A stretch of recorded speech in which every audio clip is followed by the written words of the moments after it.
Hi అండి, నమస్తే. Welcome to my channel. నేను మీ శ్రీలక్ష్మిని.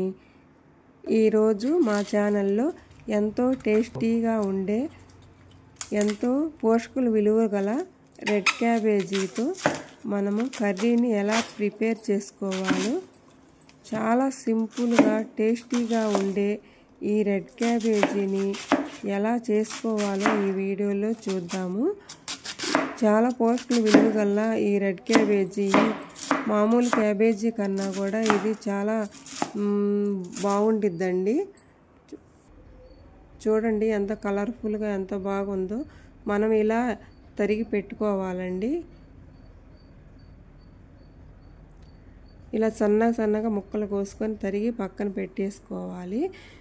ఒక ఆనియన్ తీసుకొని దీన్ని కూడా సన్నగా పొడవుగా అలా పొడవుగా తరగాలండి. వీటిని పచ్చిమిర్చి కూడా సన్న ముక్కలు తరుక్కోవాలి.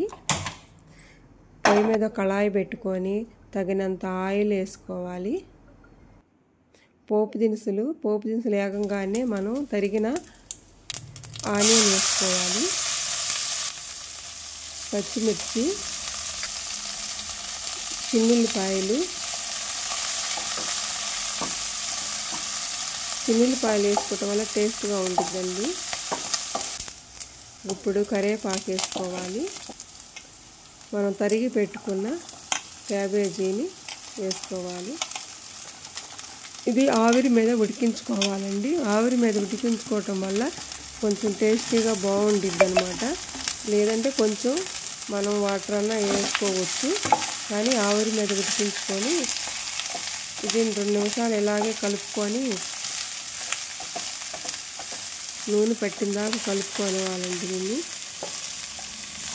మనం ఇందులో 2 నిమిషాలు మళ్ళీ మూత పెట్టేసుకొని మగ్గిపోయిద్ది. మూత పెట్టేస్తే 2 నిమిషాల తర్వాత చూడండి చాలా మగ్గిపోయింది.